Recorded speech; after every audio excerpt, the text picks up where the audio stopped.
diz assim: esse é o dia em que o Senhor agiu. Alegremo-nos e exultemos neste dia. Lamentações 3, 22 e 23 diz assim: graças ao grande amor do Senhor é que não somos consumidos, pois as suas misericórdias são inesgotáveis. Renova-se cada manhã, grande é a sua fidelidade. Irmãos, não importa o que a gente viveu durante essa semana, durante esses dias, o que importa é que a misericórdia do Senhor se renovou em nossas vidas nesse dia. Eu te convido a ficar de pé, a adorar ao Senhor, a declarar que pela graça dele que somos curados, somos transformados a cada dia. E crescemos no entendimento do Senhor, graças à sua misericórdia.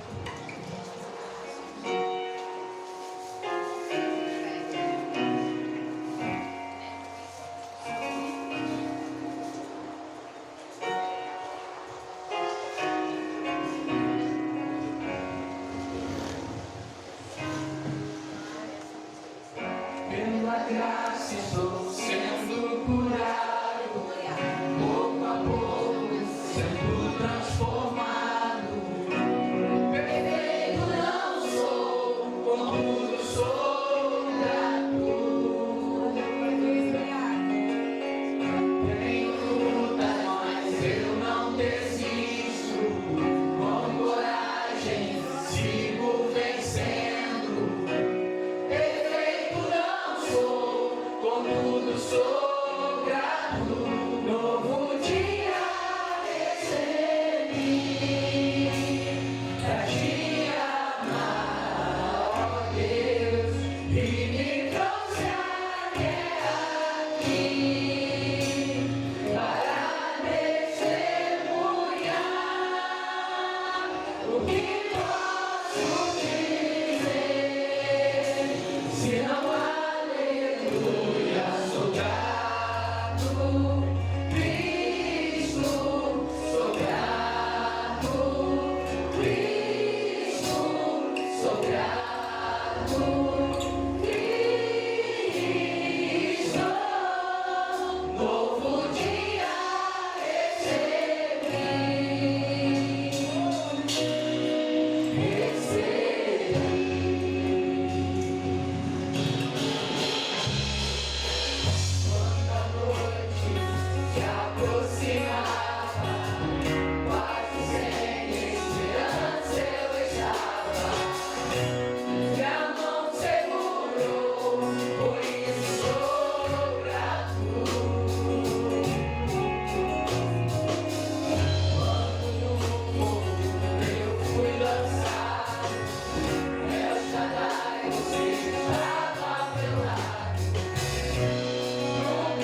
Obrigado, Deus, por mais esse dia que recebemos, Pai.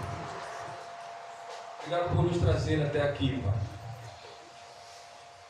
Como dissemos aqui, independente de tudo que aconteceu, Pai, durante esses dias, as misericórdias do Senhor se renovaram em nossas vidas essa manhã. E por isso estamos alegres, Pai, pois cremos no Senhor, no Deus vivo, no Deus que cura, salva e liberta. Aqui estamos, Deus, para declarar e bendizer o Teu santo e poderoso nome, Senhor. Muito obrigado, Deus, porque em meio à tempestade o Senhor tem cuidado de nós. Porque o Senhor tem feito o sol nascer na manhã em nossas vidas. Obrigado, Deus. Muito obrigado por tudo. Em nome de Jesus. Amém. A palavra de Deus, em Salmos 27:1 diz: O Senhor é minha luz e a minha salvação. A quem temerei? O Senhor é meu refúgio. De quem terei medo? Mesmo em meio à tempestade, às vezes nós sentimos que portas são fechadas, ferrolhos são lançados em meio às portas. Mas nós cremos num Deus do impossível, que torna tudo possível. Ele acalma a tempestade, Ele abre portas, Ele tudo pode. E como a palavra de Deus diz, a quem temerei? Se nós cremos no Senhor, não temeremos a nada nesse mundo. Vamos louvar o Senhor.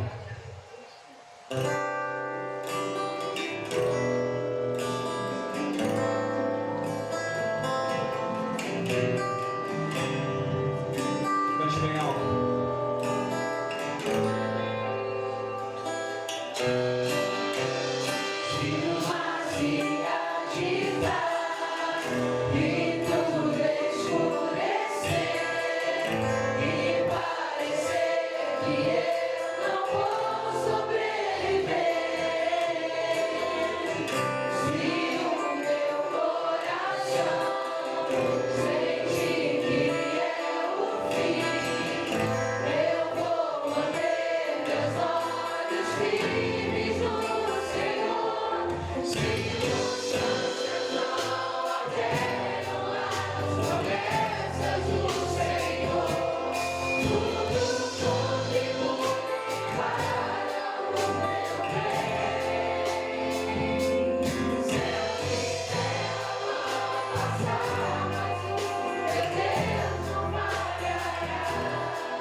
Deus. Oh, Deus. Como Deus é bom.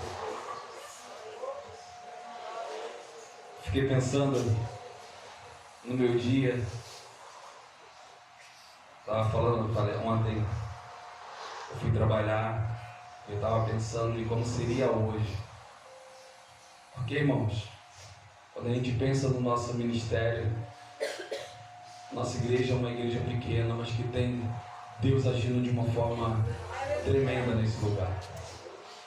E a gente pensa de como vai ser o domingo, porque nós temos que nos dedicar de todo o nosso coração para aquilo que nós fazemos. E a gente vem para cá, a gente vem nervoso, né, Cláudia? A gente vem imaginando como vai ser o culto, mas a gente vem pedindo a Deus, Deus, usa-nos. E eu fico vendo as coisas acontecerem nesse lugar, a mão de Deus agindo nesse lugar de uma forma tão diferente. Às vezes eu até fico constrangido com o amor que Deus tem por mim.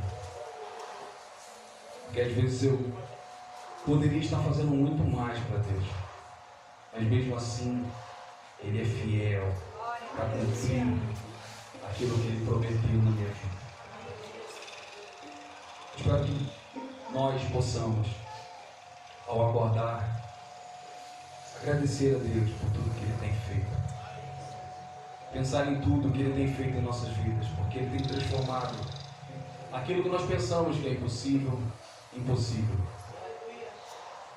Eu tenho certeza que cada um aqui, em algum momento desse ano, não vou nem falar de toda a sua vida, mas em algum momento desse ano passou por alguma coisa que achava que não ia dar certo, passou por algum problema com alguma doença, algum problema de saúde, passou por algum momento de problema financeiro, mas viu a mão de Deus cuidando de cada coisa. Que possamos ser gratos ao nosso Senhor por tudo que Ele tem feito em nossas vidas. E eu queria que a gente tivesse mais alegre, né? Mas eu começo a falar assim, eu fico pensando, cara, como Deus age em nossas vidas. E eu fico refletindo. Mas eu te digo, a alegria do Senhor é a nossa força. Que possamos celebrar ao Senhor com esse louvor, cantando com alegria, dedicando ao Senhor toda a nossa adoração, fundo do nosso coração. Vamos louvar o Senhor.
coincidência, filho da Sandra, casado com a Adriele, coincidência, minha filha, filha da Adriele, então está tudo em família. Seminarista da Bíblia do Recreio, e aí depois ele vai falar quem vem acompanhando aí, os convidados dele aí, amém? Mas eu vou pedir que o Elcio esteja orando pela vida do Wallace, entregando ele como um pregador dessa noite, para que o Senhor possa usá-lo como terminado, amém? Oremos. Santo Deus, Pai nosso que está no céu, maravilhoso e bendito é o teu nome, Pai. Neste momento, quero te entregar a vida do meu filho para que ele possa falar de ti, Pai. Coloca no coração dele tudo aquilo que ele precisa falar para nós, Pai. Abençoa a tua vida, abençoa a vida dele, Pai. Que ele possa ser um canal de bênção aqui. Sabemos que no coração dele tem tudo aquilo que precisamos, já que o Senhor colocou desde sempre. Cuida, abençoa, Pai, abençoa todas as famílias aqui representadas, abençoa a nossa família. Te peço, Pai, que o Senhor cuide dele. Muito obrigado, Pai, por tudo. Em nome de Jesus, amém. Glória a Deus.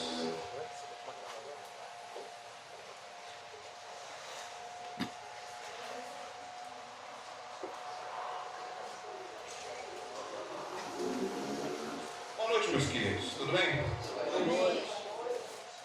Hoje eu venho acompanhado pela minha esposa, Nicole, você já conhece.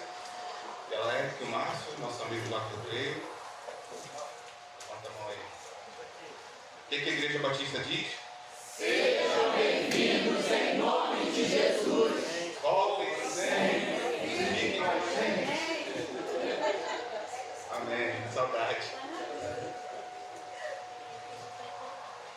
Daniel 1:8 diz o seguinte: Daniel decidiu no coração não se contaminar com as finas iguarias do rei. Vocês podem repetir? Daniel decidiu no coração não se contaminar com as finas iguarias do rei. Hoje nós vamos falar sobre filhos firmados na rocha, mesmo em meio à Babilônia. A história de Daniel tem um começo num momento de crise, uma crise nacional, uma crise espiritual. Judá tinha sido entregue nas mãos da Babilônia. Quem era a Babilônia? A Babilônia era o maior império daquela época. Hoje fica ali na região do Iraque. E Daniel, ele foi entregue. Essa história de Daniel começa nesse momento de crise. Jerusalém ela foi invadida pela Babilônia e levou com ela todo o povo que estava ali, incluindo Daniel e alguns de seus amigos. O templo foi saqueado, o rei pegou os utensílios do templo, colocou na sua mesa, colocou aqueles utensílios para serem usados em banquetes, e os jovens foram arrancados de suas famílias. Os jovens foram levados para uma cultura completamente diferente da sua cultura, para uma cultura pagã. Foram tirados, foram arrancados do seu lar e foram levados para um lugar diferente. A Babilônia ela não só conquistava as cidades, ela não só levava cativos aqueles moradores, ela conquistava a identidade das pessoas. A Babilônia não saqueava apenas as cidades, ela não saqueava só a riqueza, ela saqueava a vida das pessoas. Ela levava para si aquilo que as pessoas eram. O objetivo da Babilônia não era só transformar os hebreus em escravos, mas transformá-los em babilônios. Ela não queria apenas ter a sua força, ela queria que eles fossem como eles mesmos. Hoje a gente vive numa geração assim, não só hoje, porque a Babilônia, esse cativeiro de Israel, ele foi algo tão traumático para Israel, que a Babilônia virou um tipo, virou um símbolo de tudo aquilo que era contra o povo de Deus, tudo aquilo que era contra os preceitos de Deus. Então hoje, nós vivemos sob o domínio da Babilônia.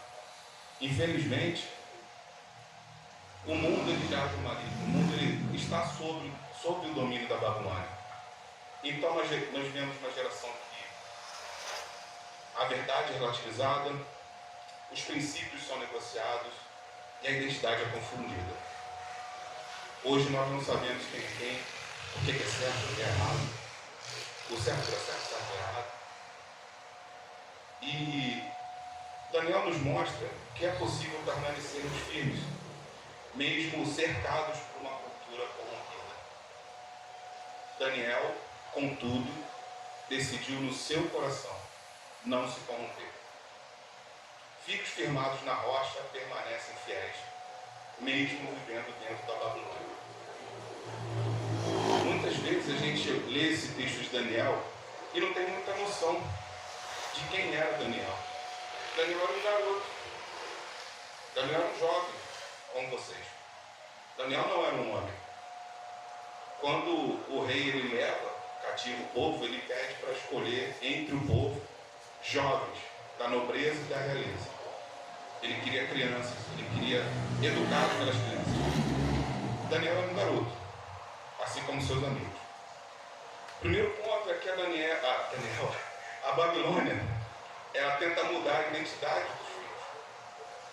Ela tenta roubar aquilo que faz os seus filhos ser o que eles são. A primeira coisa que a Babilônia fez foi trocar os nomes dos jovens. Vamos lá. Daniel passou a se chamar Beltesazar. Ananias virou Sadraque. Misael virou Mesaque. E Azarias. Só que os nomes, eles na Bíblia e no povo oriental, eles têm um significado muito forte. Eles carregam em si mesmos muito da personalidade e do que significava a pessoa daquele povo. O nome de Daniel significa Deus é meu juiz. E ele foi trocado para Beltesazar, que significa Bel protege o rei. Bel era o nome de um deus babilônico. Ananias significa o Senhor é gracioso, mas ele recebeu o nome de Sadraque, também ligado a um deus babilônico. Misael significa quem é como Deus.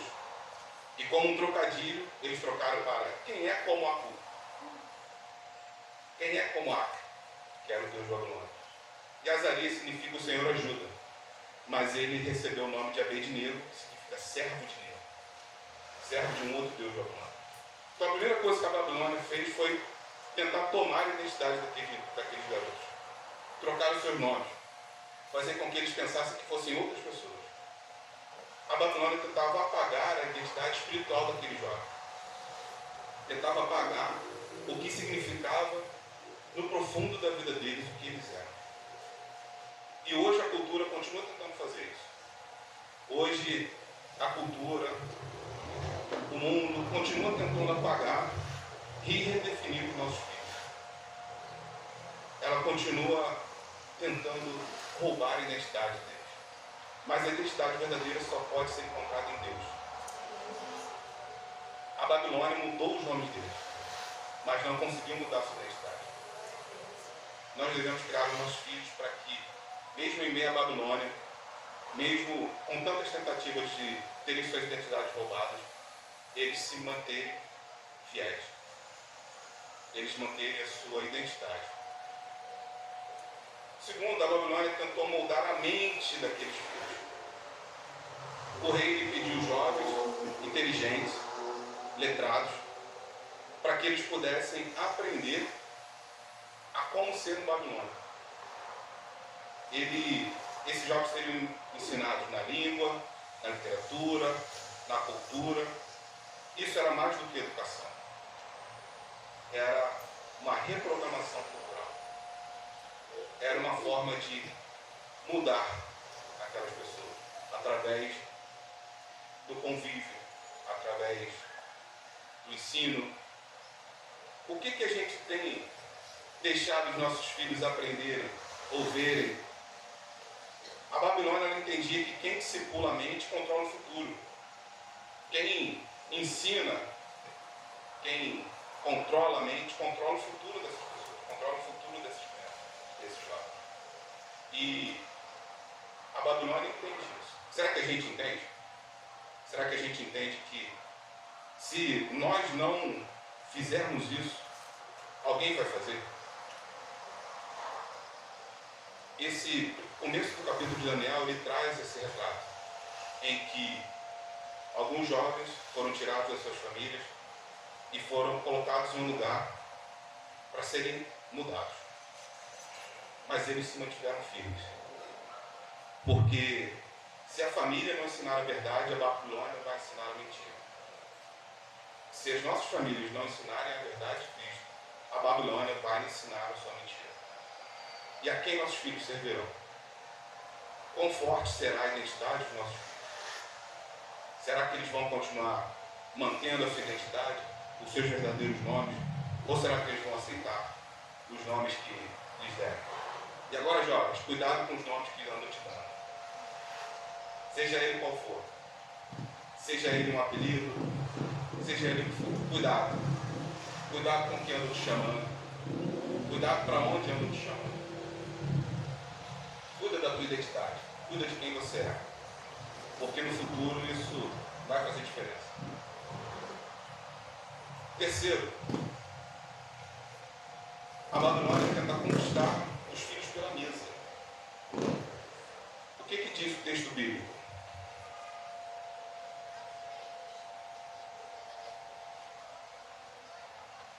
No verso 5, o rei designou-lhes uma porção diária de comida e de vinho da própria mesa do rei. Eles receberiam um treinamento durante 3 anos e depois disso passariam a servir o rei. E qual foi a posição desses garotos? Não, dessa mesa não passa. Mas você pode pensar, qual seria esse problema? Por que não poderiam comer da mesa do rei? Você já viu algum filme da Idade Média, aquela mesa do rei farta? O plebeu não era assim não. Eu sempre fico imaginando como é que eu seria na Idade Média. Será que eu ia ser um nobre ou ia estar catando mato? Eu acho que eu ia estar catando mato. Mas esses garotos não, eles tiveram a oportunidade de viver no meio da nobreza. Eles tiveram a oportunidade de participar da mesa do rei. Mas Daniel decidiu no seu coração não se contaminar. O que significava a mesa desse rei? A mesa desse rei tinha um significado espiritual e cultural. Não era só comida, não era só bebida. Naquela mesa tinha alimentos oferecidos a ídolos. Naquela mesa ele estava usando os utensílios do templo que ele roubou e que ele profanou. Aquela mesa, ela simbolizava a cultura da Babilônia. Significava que eles estavam de acordo com aquilo. Então, cuidado com a mesa onde você tem sentado. Cuidado com as pessoas com quem você tem trocado conversa, com quem você tem comido junto. A mesa, ela é um móvel muito importante. A gente já teve a oportunidade de ouvir sobre isso, que o quão importante é você estar em volta da mesa na sua casa. Lá em casa o André gosta muito mais da mesa do que eu. A gente acabou crescendo comendo um prato na mão, no sofá. Mas o quanto a mesa é importante nas nossas casas. O quanto a mesa é importante para a gente estar em volta. Para a gente ter a nossa troca. Tem um ditado que diz que você dificilmente vai passar para trás alguém com quem você dividir um prato de comida. Você dificilmente vai destratar alguém com quem você já almoçou. E o rei, ele queria isso. Ele queria a confiança daqueles jovens. Ele queria que eles fossem assimilados com a sua comida, que eles comessem a sua comida, bebessem o seu vinho. Mas eles não aceitaram. Aquilo ali significava assimilação cultural e dependência do sistema. É aquilo, né? Você não morde a mão que te alimenta. Então eles estariam ali dependendo do sistema do rei, dependendo do sistema da Babilônia. Aceitar a mesa significava aceitar os valores da Babilônia. A estratégia do inimigo raramente começa exigindo grandes pecados. A estratégia do nosso opositor raramente começa te exigindo um grande passo para o caminho errado. Ela começa com pequenas concessões, com pequenas coisas. Mas Daniel decidiu permanecer firme, antes mesmo de grandes provações. Antes da fornalha, houve a mesa. Antes da cova dos leões, houve a mesa. Quem não vence a Babilônia na mesa, dificilmente vencerá na fornalha. Se nós não conseguimos vencer o nosso opositor nas pequenas coisas, com certeza nós falharemos na grande. Aqueles garotos, aqueles jovens, eles decidiram se manter firmes, mesmo na menor das provações. Mesmo quando o rei só lhes ofereceu comida. Eles decidiram se manter firmes, decidiram manter a sua identidade. Filhos firmados na rocha permanecem diferentes, mesmo dentro da Babilônia. Daniel e seus amigos, eles cresceram naquele império. Eles cresceram dentro daquele lugar. O rei queria que eles fossem treinados por pelo menos 3 anos. Então, se eles chegaram ali por volta dos 15, eles já estariam com seus 18. Então, pensa aí que eles viveram 3 anos da sua juventude naquele lugar. Mas eles trabalharam, eles prosperaram, eles influenciaram reis, sem nunca abrir mão das suas convicções. Deus não chamou nossos filhos para serem absorvidos pela cultura, mas para influenciar ela. Mas você só influencia se você estiver lá. Aqui você não influencia. Aqui você ora, aqui você se prepara, aqui você se reúne, aqui você glorifica, aqui você louva, mas é lá que você influencia. É lá na Babilônia. Aqui você ora, você prega, mas os nossos filhos são chamados para serem diferentes lá fora. Lá na Babilônia, lá na escola do teu trabalho, na rua, na tua casa. Deus não chamou nossos filhos para serem absorvidos, mas chamou para influenciar. Filhos firmados na rocha são filhos que são discipulados dentro de casa. Não terceiriza para a igreja a educação do teu filho. Não terceiriza para a escola a formação do caráter do teu filho. Não terceiriza. Faz, porque se você não fizer, alguém fará. Se você não fizer, alguém lá fora vai fazer. E o resultado não vai ser bom. Então os nossos filhos foram chamados para serem firmados na rocha. Bem, a Babilônia tentou mudar o nome, a cultura, a mentalidade e até a alimentação dessas crianças. Mas não conseguiu tocar o coração decidido daqueles jovens. Porque eles tinham uma família que os discipulou. Eles tinham uma família que lhes deu uma identidade. Eles eram garotos.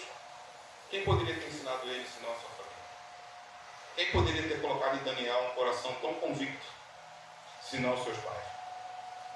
Aqueles jovens, eles decidiram se manter firmes, mesmo na menor das provações. E Deus os honrou.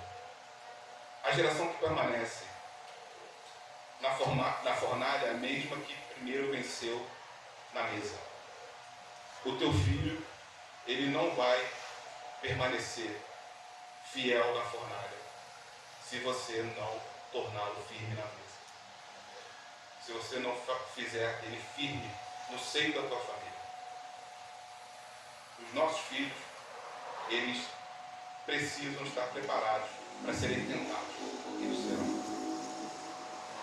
E Romanos 12, 2, para concluir, diz: e não vos conformeis com este mundo, mas transformai-vos pela renovação do vosso entendimento. Que os nossos filhos, eles sejam firmados na rocha, que é Cristo. Que a sua identidade, ela seja pautada em Cristo. Que os jovens, eles tenham a convicção de não se sentar à mesa de qualquer um. Que eles tenham a convicção de não aceitar os manjares do rei. Que eles decidam, como Daniel, convictos no seu coração, de que eles não querem se corromper. Amém? Amém.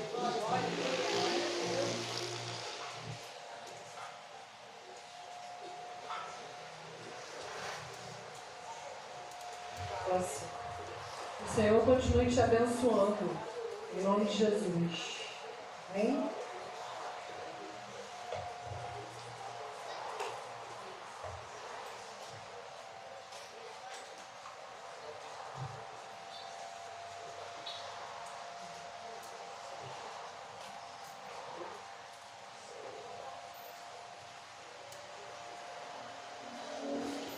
Deus. Jovens, eu vos escolhi porque são fortes e já venceram o inimigo. Pastor, como é que foi de manhã? Quem aqui é jovem? Todos nós somos jovens, né, gente? Fala-se, que Deus te abençoe.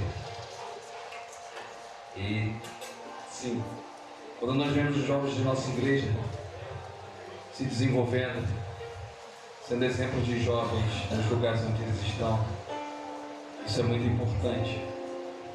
Que Deus abençoe a todos. Vamos louvar ao Senhor. Vamos ficar de pé?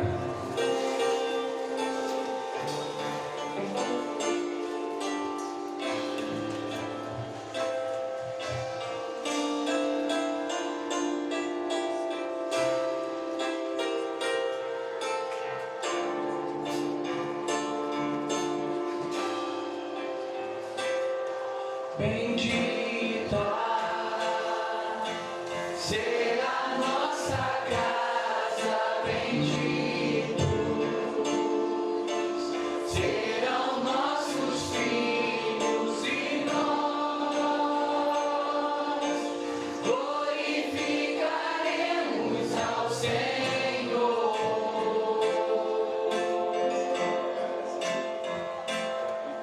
Minha casa não será abalada em Cristo, está alicerçada em nós, glorificaremos ao Senhor.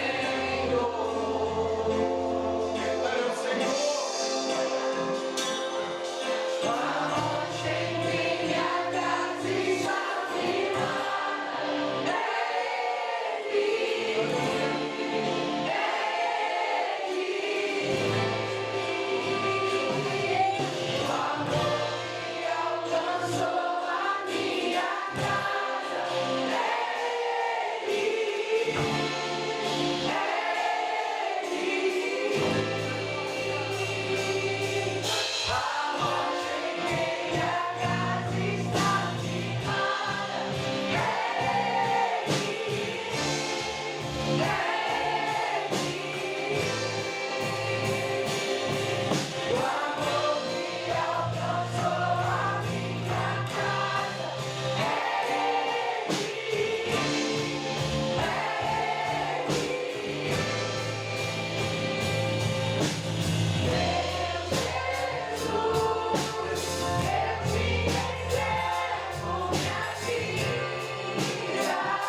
temos uma família firmada na rocha que é Cristo Jesus. Creia nisso de todo o teu coração. Se falta ainda você ganhar, conquistar alguém, somente creia. Assim como um dia você e eu fomos alcançados, o Senhor quer alcançar toda a nossa parentela, toda a nossa família. Eu não sei se você tem acompanhado no grupo da igreja, das mulheres, dos homens, a oração que o pastor tem colocado nesse mês da família, o dia pelos filhos, o dia pelos bens, pelos pais, pelas mães. E eu quero te dizer que não fique, não retenha só para você. Passe para as pessoas. Porque talvez você ache assim, eu vou incomodar. Tem gente que não gosta de receber. Realmente tem gente que não gosta de receber.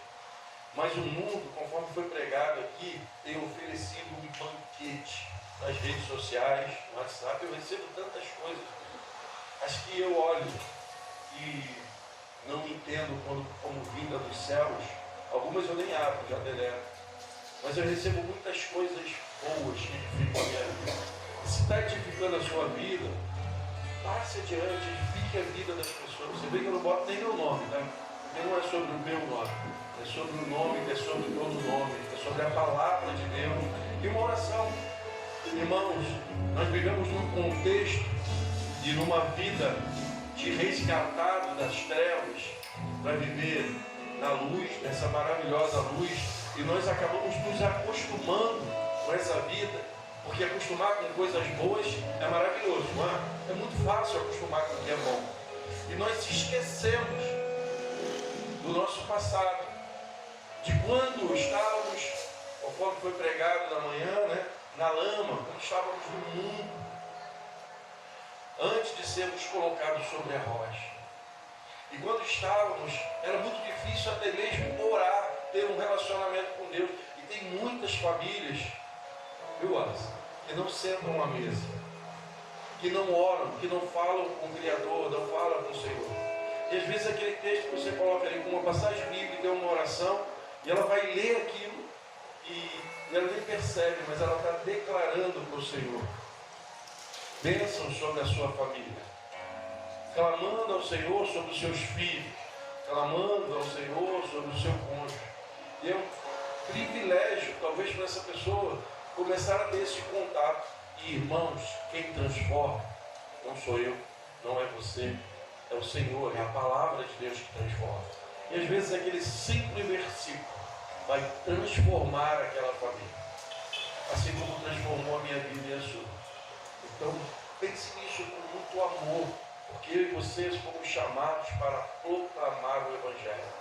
Então não tema, o Senhor é contigo. Antes de mandar, ore ao Senhor e mande, seja ousado, porque o inimigo não brinca de ser inimigo. E eu e você, ele é inimigo, mas eu e você somos soldados de Cristo. E soldado tem que estar pronto para a batalha, de armas preparados para guerrear em nome do Rei dos Reis, do Senhor dos Exércitos. Amém? Então, não tema, faça a sua parte, envie, declare bênçãos do Senhor sobre a vida dessas pessoas, seus amigos e parentes. Proclame. Amém? Tudo pronto? Apaga essa luz aqui. Ontem, irmão, as nossas mensageiras, passamos pela manhã, mas muita gente não veio, né? Alguns não tiveram aqui, não tiveram o privilégio de ver o trabalho, porque essa igreja, o Denilson falou que era uma igreja pequena. Eu nem gosto mais que a igreja pequena, é grande, porque é uma igreja de movimento. Ontem foi sábado, amém? Tivemos o bazar aqui pela manhã, tivemos a obra aqui pela manhã, tivemos as mensageiras saindo, indo lá na PIB de Costa para fazer o trabalho das mensageiras, e à noite nós tivemos o culto das mulheres, e que foi bênção também, viu, Cláudio? Foi bênção. Então, é uma igreja de movimento, irmão. É uma igreja que não para. E isso é muito bom. Eu queria compartilhar com vocês, dar o privilégio de vocês, no meio de manhã, de contemplar as bênçãos que Deus tem derramado sobre a vida dos nossos adolescentes, dos nossos jovens. Né? Assim como a embaixada, ontem foi o dia das mensageiras, você que tem uma filha de 9 a 17 anos, traga para mensageiras, quartas-feiras, 19 horas. Ah, mas a minha filha tem 7. Traz assim mesmo. Ela vai começar a ser inserida nas mensageiras. Ela já vai ser uma mascote das mensageiras. As meninas abraçam elas e elas já começar a caminhar. Ah, mas eu tenho um filho, meu é menino. Traga o menino. Aí é segunda-feira, 19 horas. 19, né? 19 horas, segunda-feira, a embaixada aqui. É a mesma coisa com os meninos, de 9 a 17. Ah, meu filho tem 7. Já pode? Vem, ele já vai começar a caminhar junto com os meninos. Vai ser o mascote dos meninos, eles vão abraçar e vai ajudar ele nessa caminhada. Pode passar o vídeo?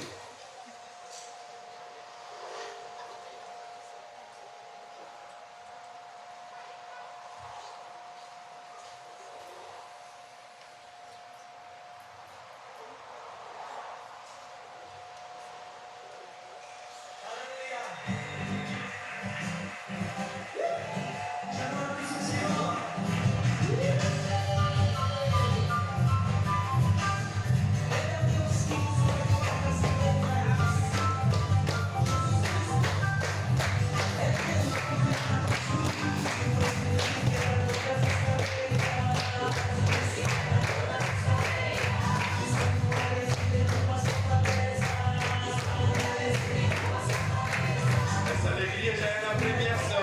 E as meninas foram premiadas. Tiveram 5 meninas premiadas aqui no trabalho das mensageiras.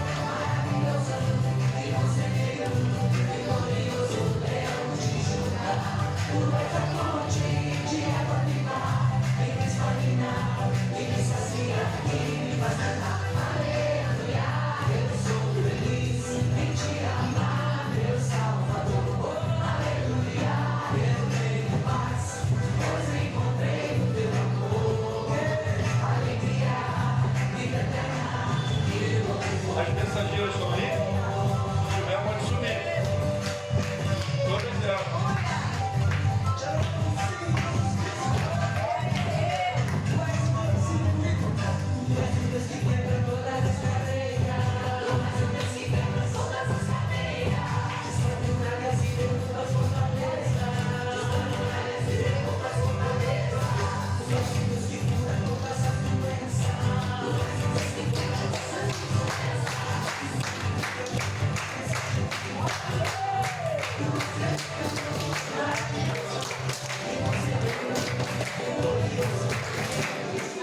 Amém?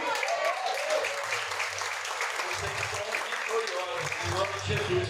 E o que a gente fala para os nossos meninos e para as nossas meninas, embaixada e mensageiro, né? Algumas delas ganharam medalhas, mas a maior medalha, a maior conquista que elas alcançam é o crescimento espiritual, crescimento em conhecimento da palavra. E estar reunida, estar unidas, sabe? Em aprender a palavra, ensinar a palavra. Daqui já tem algumas que já trabalham no ministério com crianças. E é sobre isso, sobre crescer e fazer discípulo. Discípulo. Essas meninas, a líder, ela não tem 17 não, tá? Ela tem mais. É que ela é líder das mensageiras, junto com a Bia, que veio de manhã, mas à noite ela não pôde vir. A Júlia e a Bia são as líderes da mensageira. E o Vitor, ele com aquela barba, não se preocupa, tá? É o líder da embaixada. E aí, se você quiser trazer sua filha, procure a Júlia. Se você quiser trazer o seu filho, procure o Vitor. E vamos avançando. Meninas, que Deus continue abençoando vocês, que vocês continuem com o coração na obra, dedicadas em aprender mais, em participar, porque essa medalha, irmão, ninguém consegue uma medalha simplesmente por chegar lá naquele momento e conquistar a medalha. Precisa muita luta, muita dedicação. É assim como um atleta, ele se dedica muito para ele conseguir chegar ao pódio. Então, a dedicação delas foi de buscar conhecimento no Senhor, na palavra do Senhor. Então, elas já alcançaram a vitória, independente de medalha. Mas a medalha é uma confirmação e uma motivação a mais para algo. Continua, persista, porque é Deus falando, eu sou contigo. Amém? Continue crescendo espiritualmente. Que Deus abençoe vocês. Pode aplaudir o Senhor. Obrigado. Cadê o ministério?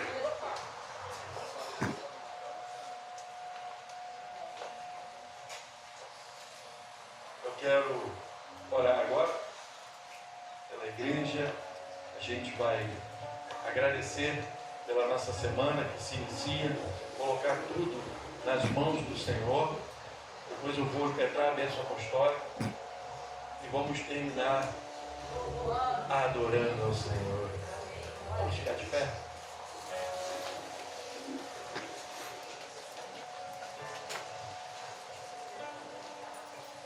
Oremos.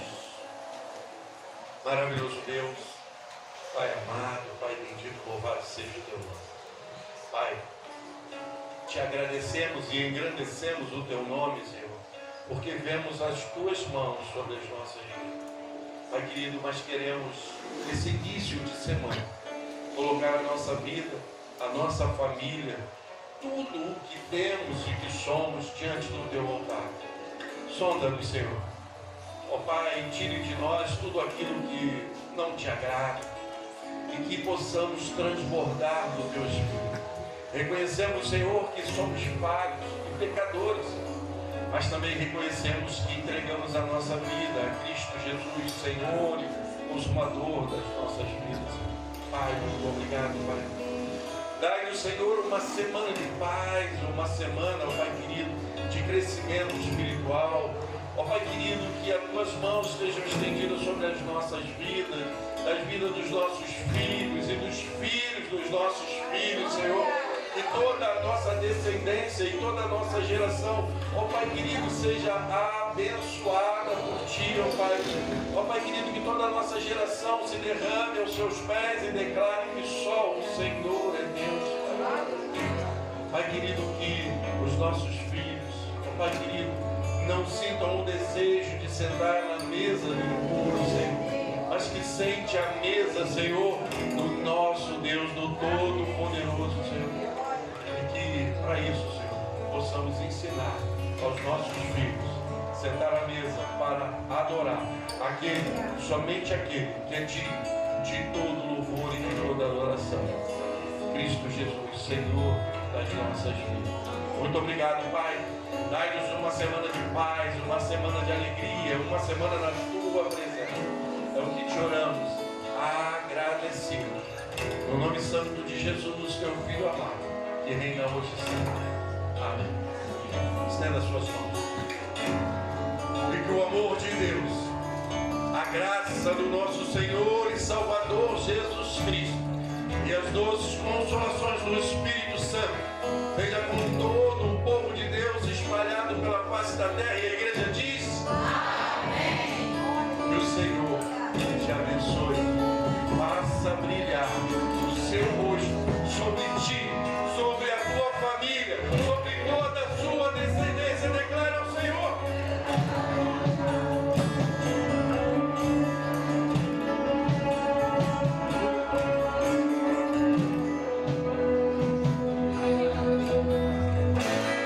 Que o Senhor te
Que o Senhor abençoe e faça brilhar o rosto dele sobre nossas vidas durante essa semana e durante todos os dias de nossas vidas, em nome de Jesus.